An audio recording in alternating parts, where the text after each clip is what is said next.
My name is Bharut Jagrut, and today I am going to teach you solubility, the second chapter of 12th science, solvent. Okay, solution. Okay, तो अब देखते हैं कि solubility क्या होती है. तो solubility का definition है कि the capacity of solute to maximum dissolve itself. Okay, the capacity of solute to maximum dissolve itself at constant temperature and constant pressure in solvent.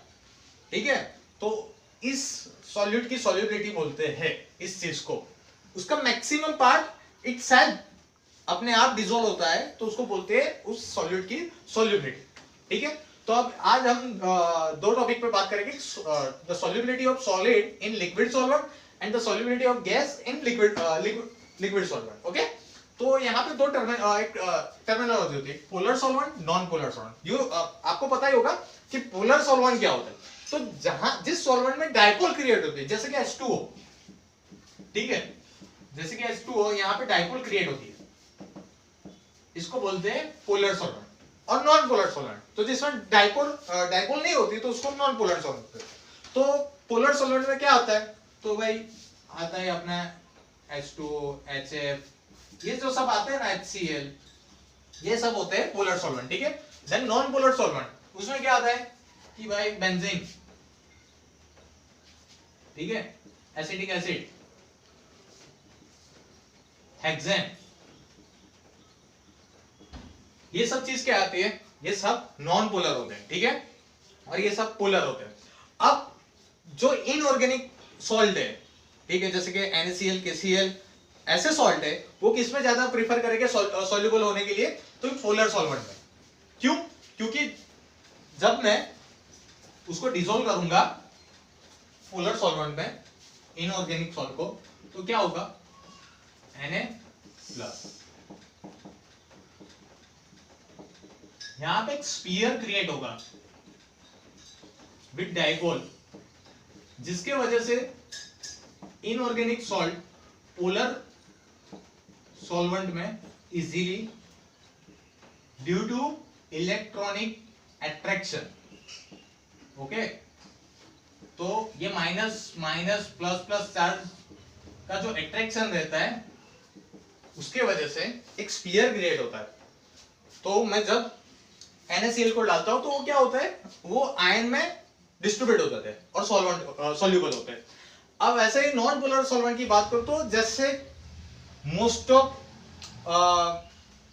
जैसे कि क्या बोलते हैं हम, एसिटिक एसिड है, एल्डिहाइड है, कीटोन्स है, वो जो सब है, एस्टर्स है, वो सब ज्यादा किसमें प्रीफर सॉल्युबल होने के लिए प्रीफर करेंगे, जैसे बेंजीन है, एसिटिक एसिड है, उसमें ऐसे जो सॉल्वेंट है, हेक्सेन है, उसमें ज्यादा प्रीफर करेंगे सॉल्युबल होने के लिए. पर यहाँ पे थोड़े एक्सेप्शनल केस भी है, जिसमें आता है ग्लूकोज, जो कि कार्बनिक है, पूरा ऑर्गेनिक है, कार्बनिक है ग्लूकोज. ठीक है, वो पानी में डिसॉल्व होता है, वाटर में डिसॉल्व होता है. क्यों? Due to hydrogen bond. क्योंकि इसके जो स्ट्रक्चर में, उसमें 4 OH ग्रुप है, अल्कोहल ग्रुप, और जिसमें ऐसे अल्कोहल ग्रुप है, तो वो क्या करते हैं, वाटर के साथ हाइड्रोजन बॉन्डिंग करते हैं, जिसके वजह से उनकी सॉल्युबिलिटी वाटर में इंक्रीज होती है. ठीक है, तो ऐसे थोड़े एक्सेप्शनल केसेस, उसमें एसिटिक एसिड भी आता है, वो भी वाटर में सॉल्युबल है, जैसे अल्कोहल, मिथेनॉल, इथेनॉल, वो भी वाटर में सॉल्युबल है. ठीक है, अब जो solubility of solid in liquid solvent, उस पे एक इफेक्ट होती है, टेम्परेचर की इफेक्ट, वो उस पे डिपेंड रहता है. तो कैसे कि जब मैं किसी सॉलिड को पानी में डिसॉल्व करूंगा तो क्या होगा, in starting when I dissolve solid in liquid, the concentration increase of solid in solvent. Okay, concentration increase होगा, तो क्या होगा, स्टार्टिंग में तो उसका concentration increase होगा, तो इक्विलिब्रियम राइट साइड चला जाएगा. ठीक है, but after some time concentration जैसे जैसे इंक्रीज होता है, आफ्टर सम टाइम यहाँ पे क्राउडिंग के वजह से वहां पे क्या बोलते हैं, रिपल्सन ज्यादा हो गए, तो जो इक्विलिब्रियम है वो लेफ्ट साइड आने का बनता है. तो इसको बोलते हैं इक्विलिब्रियम स्टेज. ठीक है, eight equilibrium state, no more solute will dissolve in solvent, क्योंकि solvent की कैपेसिटी आ जाती है, वो ज्यादा solute को डिसोल्व नहीं कर पाएगा इन इक्विलिब्रियम पोजीशन, ठीक है, इसको बोलते हैं इक्विलिब्रियम पोजीशन, ठीक है। तो यहाँ पे दो टाइप के सॉल्वेंट होते हैं, सैचुरेटेड एंड अनसैचुरेटेड। क्या होता है सैचुरेटेड एंड अनसैचुरेटेड। तो सैचुरेटेड क्या होता है, सैचुरेटेड इसको बोलते हैं कि भाई एट इक्विलिब्रियम पोजीशन जो भी सॉल्वेंट होता है वो ज्यादा सॉल्यूट को और डिसॉल्व नहीं कर पाता, तो उसको होता है भाई सैचुरेटेड। मैंने 12 बजे पूरा डिश खा लिया, फिर आगे मैं ज्यादा खा नहीं सकता, तो मैं क्या बोलता हूं, मैं खुद को बोलूंगा मैं सैचुरेटेड हो गया। वैसे ही अनसैचुरेटेड, अगर इक्विलिब्रियम पोजीशन नहीं है तो ऐसे सॉल्वेंट को बोलेंगे अनसैचुरेटेड, वो और भी सॉल्यूट को डिसॉल्व करना मांगेगा, मतलब वो कर सकता है और भी सॉल्यूट को डिसॉल्व कर सकता है, उसको बोलते हैं अनसैचुरेटेड सॉल्यूट। अब एक बात आती है टेम्परेचर। तो टेम्परेचर यहाँ पे क्या इफेक्ट बताता है कि कोई कोई सॉल्यूट ऐसे होते हैं जब सॉल्वेंट में मैं डिसॉल्व करता हूं तो वो हीट प्रोड्यूस करते हैं, इटसेल्फ हीट प्रोड्यूस होता है, जैसे CaCO3, you know, calcium carbonate in water, it produce heat। अगर ऐसा कुछ है, ठीक है, और मैं टेम्परेचर बढ़ा रहा हूं, एक्चुअली अब देखो एक नॉर्मल कंडीशन है तो इसमें हीट बढ़ रही है, तो हीट किस तरफ जाएगी, तो राइट साइड इक्विलिब्रियम। बट अगर मैं बाहर से हीट दे रहा हूं तो वो क्या करेगा, हीट को रिड्यूस करना चाहेगा, तो क्या होगा, वो लेफ्ट साइड आएगा, सॉल्यूशन में सॉल्वेंट और सॉल्यूट को अलग करेगा, तो सॉल्युबिलिटी सॉल्यूट की कम होगी।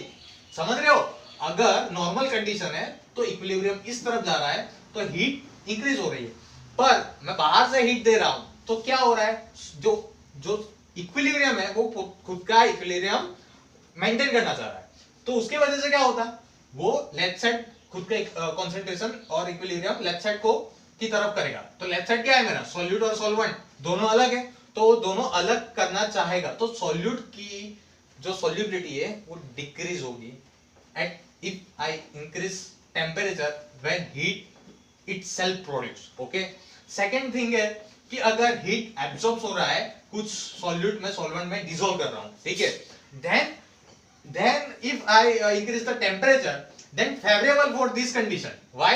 क्योंकि इसमें इसको टेम्परेचर हीट मांगता है, हीट चाहिए, तो अगर मैं बाहर से हीट दूंगा तो उसको अच्छा रहेगा, उसको अच्छा रहेगा, ठीक है। तो ये दो कंडीशन है जिसमें अगर हीट बढ़ रहा है तो टेम्परेचर कम चाहिए, और जिसमें हीट एब्सॉर्ब हो रहा है तो उसमें टेम्परेचर ज्यादा चाहिए, ठीक है। ये हुई एक solubility of solid in liquid solvent. Solid में प्रेशर बहुत मायने नहीं रखता क्योंकि सॉलिड सरफेस पे प्रेशर बहुत निग्लिजिबल होता है, ठीक है। वैसे बात करते हैं गैस इन लिक्विड सॉल्वेंट, तो इसमें भी सेम कि एक टाइम ऐसा होता है कि भाई क्या होता है कि मेरे पास लिक्विड है, मैं गैस को डिसॉल्व कर रहा हूं, ठीक है, इक्विलिब्रियम आएगा, gas solute liquid solvent and solution. Okay, done. अब यहां पे एक हेनरी बाय करके आया है, एक कैरी बाय थे जो अभी है, एक हेनरी बाय है वो तब थे, ठीक है। तो हेनरी बाय ने ऐसा बोला कि ये जो सॉल्युबिलिटी ऑफ गैस है वो किस पे डिपेंड होती है, तो डिपेंड होती है जो यहां पे जो गैस मॉलिक्यूल है, इसको बोलते हैं सरफेस पे जो गैस मॉलिक्यूल है उसका जो प्रेशर पानी के सरफेस पे जितना लगेगा उसके क्या बोलते हैं, उसके इसको क्या बोलते हैं, मतलब कंसंट्रेशन, समप्रमाण, क्या बोलते हैं इसको हिंदी में, प्रोपोर्शनैलिटी, प्रोपोर्शनलिटी, उसके प्रोपोर्शनल में होता है, ये चीज इसकी प्रोपोर्शनल में होती है, ठीक है, कि जितना प्रेशर बढ़ेगा उतना सॉल्युबिलिटी बढ़ेगी। ओके, जितना प्रेशर कम उतनी सॉल्युबिलिटी कम, तो P proportional to x0, then P is equal to Kh by x0। It means this is a constant for Henry constant, it's called Henry constant, okay। The value of Henry constant if high then solubility decrease। Why? We can write like this, okay. तो अगर इसका value ज्यादा होगा तो इसकी value कम हो जाएगी, ठीक है। तो ये क्या है, ये मेरा कॉन्सेंट्रेशन है किसका, गैस का इन लिक्विड, ठीक है। ये मेरा कॉन्सेंट्रेशन है, इसको क्या बोलूंगा मैं, पार्शियल प्रेशर, इसको बोलूंगा कॉन्सेंट्रेशन, और ये है मेरा पार्शियल प्रेशर, ठीक है। तो अगर KH बढ़ेगा तो ये मेरा concentration of gas in liquid decrease होगा। ये है मेरा हेनरी का law, okay. Then the effect of temperature in gas. तो अगर मैं टेम्परेचर बढ़ा रहा हूं, ठीक है, ये लिक्विड है और ये गैस है, तो अगर मैं टेम्परेचर बढ़ा रहा हूं तो यहाँ पे लिक्विड के जो एटम होंगे उसमें भी मोशन बढ़ जाएंगे, ठीक है। तो वो क्या करेगा, वो गैस के एटम को भी रिपल करेगा, तो क्या होगा, गैस के जो एटम है वो भी बाहर आना चाहेंगे। तो अगर गैस सॉल्युबल हो रहा है लिक्विड में तो उसके लिए भी टेम्परेचर मेरा कम होना चाहिए, ठीक है। तो ये सब बातें थी सॉल्युबिलिटी, ठीक है। तो अगर आपको इसमें कोई डाउट है तो प्लीज कमेंट में, एंड अगर ये अच्छा लगा है तो like share and subscribe. Thank you.